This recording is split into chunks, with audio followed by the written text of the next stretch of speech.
We all know there are a ton of rules that the royal family has to follow. These include everything from what they can eat to what they can tweet. There are even some pretty crazy rules about what they're allowed to wear. We'll tell you about the fashion rules that the royal family is forced to follow. First, be sure to follow the taco by pressing the subscribe button. Let's begin. Colors.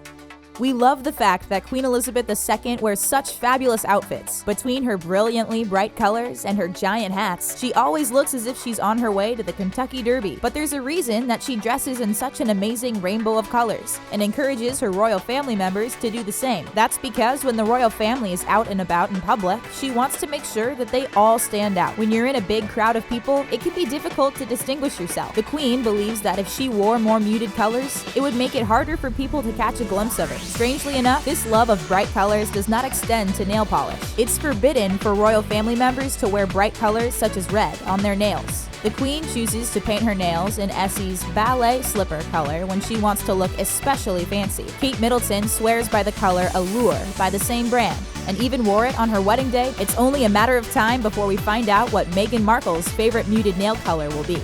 Children. Not even the adorable royal children are exempt from the fashion rules that the royal family has to follow. If you're a fan of sweet little Prince George, you've likely noticed that you never see the tot wearing a pair of trousers. There's a reason that he's always pictured wearing shorts, and that's because it signifies that he is a member of high society. For the upper class, boys wearing pants is seen as terribly suburban, according to etiquette experts. They're fine for men and older children, but Prince George probably won't get his first pair until he's at least 8 years old. It's a subtle marker of class to be sure, but an important one in many social circles, including that of the royal family. Princess Charlotte may be even younger, but even she isn't immune to the fashion rules of the royal family. She must always be dressed properly, and when she's on royal tours or visits, you'll see her dressed in the brightest of colors. Even though she's not quite old enough to dress herself, her parents make sure that she dresses in a way that Queen Elizabeth would approve of. Sadly, she'll miss out on the teenage girl rite of passage of wearing tons of glittery nail polish. Tights. Once upon a time, it was unthinkable that a woman would venture outside without wearing a pair of stockings. But nowadays, most of us aren't afraid to go out with bare legs. However, the women of the royal family wouldn't dare step out in public without sporting a pair of tights. Yes, this rule is literally constricting, but it's one of the few hard and fast rules that they have to follow. Some fashion edicts allow a little wiggle room, but not this one. All royal women are required to cover their legs with tights when they are out in public. Kate Middleton is a huge fan of John Lewis 7 Denier Barely There tights. If you want to cover your legs like a member of the royal family, you'll be relieved to know that you can grab a pair of these for only about $7.50. Although a black or colored pair of tights is acceptable, the most common color that you'll see the royal women wear is nude. Scandalously enough, we've noticed that Meghan Markle isn't shy about appearing in public with bare legs. Only time will tell if she'll follow this important rule once married, or if she'll stand up and defy the Queen by shunning tights. Tiaras. Unless it's part of a Halloween costume or you're feeling a bit extra on your wedding day, most women don't have many occasions to don a tiara. Of course, we don't have as much access to the number of exquisite tiaras that the royal family does, but still. However, there are very strict rules about who is allowed to wear a tiara and when. Basically, if you're a single lady intended to be married to a royal, you aren't allowed to wear a tiara, so you'll have to find a new tacky accessory for your bachelorette party. Sorry, Meghan Markle, even little royal children aren't allowed to wear a tiara. The honor is strictly reserved for brides on their wedding days, or already married royal women on special occasions. A tiara is an important symbol of royal affiliation, and merely being engaged to a member of the royal family isn't enough to earn you the right to wear one. Until you're ready to make the walk down the aisle, you better not even think about putting a tiara on your head. It also acts as a sign that a woman is officially off the market and not looking for potential suitors. Signaling.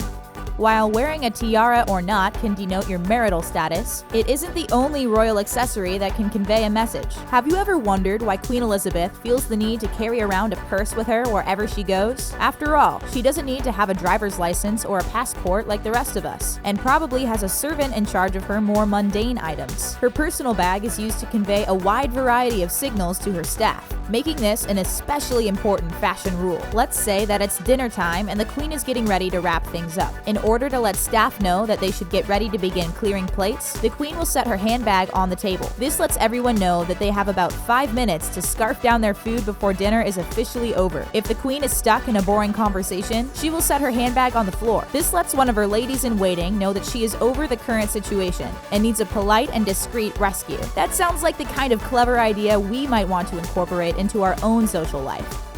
Mourning clothes. Considering the fact that they are so wealthy, it seems like members of the royal family can probably buy whatever they might need on the go. But there is one specific outfit that they must always carry with them, no matter where or how they are traveling around the globe. Members of the royal family always have to carry around a mourning outfit comprised of black clothes. Especially since they're usually spotted wearing such bright colors, it simply wouldn't do to be seen wearing such things if a tragedy had occurred. The royal family is under intense scrutiny, so even being spotted for a moment in a non-appropriate outfit would be a huge scandal. You might think that this is one of those crazy rules that will never come into play, but it totally has. In 1952, the Queen was visiting Kenya with Prince Philip when she received the tragic news that her beloved father had passed away. She hadn't packed appropriate mourning clothes, so she was forced to wait in her plane on the runway until a suitable outfit could be brought to her. It was an embarrassing situation, and one that she's determined no other royal family member will be forced to experience because of poor planning. Cleavage bags. It's probably one of the least shocking aspects of life as a member of the royal family, but the Queen frowns on excessive displays of cleavage. It's simple enough to wear garments with a high neck, but that isn't all that the royal family does in order to prevent an accidental flash of something indecent. We told you that the Queen uses her handbags in order to send messages to her staff, but other royal women use their bags in an entirely different way. Have you ever noticed that many royal women seem to have a clutch in their hands? When Princess Diana was alive, she was one of the most photographed people in the entire world. She was always carrying around a clutch too small to hold much, but they served an extremely important purpose. She called them her cleavage bags, and she used them to make sure that she never showed off more skin than she intended. When she would step out of a vehicle, she made sure to bring up her clutch enough to hide anything that might bring shame upon the royal family. It sounds kind of silly, but it worked like a charm. Hats. We already know that there are a lot of rules surrounding the practice of wearing tiaras, but what about regular hats? You have probably noticed that Queen Elizabeth is a huge fan of hats, and is almost always seen wearing one. That actually has to do with an old etiquette rule that she still follows to this day. Prior to the 1950s, proper ladies were seldom seen without a hat on their heads in public. Showing their hair in public was just a bit too scandalous, so naturally, the Queen would have kept hers hidden away. While the younger generations may not have grown up with this rule, it's one that the Queen still follows. However, there is a time and a place, and there's actually a cutoff time for wearing hats for the royal family. If you're a female member of the royal family wearing a hat indoors, you must remove it by 6 p.m. sharp. It seems like an arbitrary rule, but there is some method behind the madness. Forcing women to remove their hats gives them an excuse to pop on that fabulous tiara. Of course, as long as you're married or it's your wedding day. Gloves.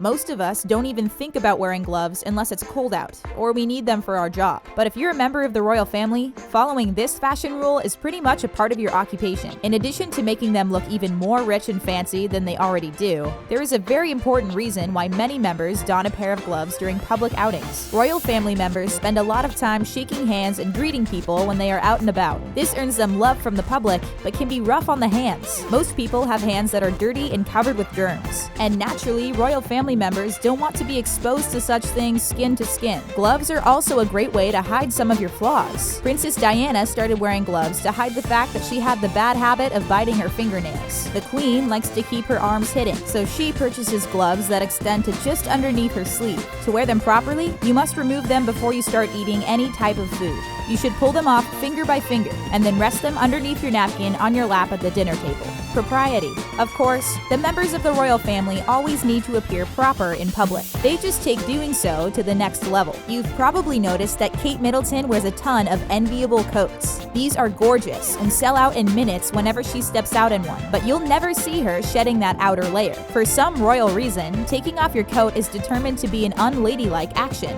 and it's only to be done in the privacy of your own home. So, if Kate Middleton grabs a coat for a day out, she's making a huge commitment, since she can't take it off if she changes her mind. When it comes to shoes, royal women know better than to wear wedge-style shoes in front of the Queen. They can get away with slipping into a pair on occasion, but apparently the Queen just can't stand them for whatever reason. reason. Wearing heels is encouraged for female members of the royal family, but only to a certain extent. It's important that their heels are kept to a proper and manageable height. Which one of these royal fashion rules do you think you'd have a hard time following? Let us know which rule you just couldn't stick to in the comment section. Don't forget to subscribe to The Taco, and we'll see you next time.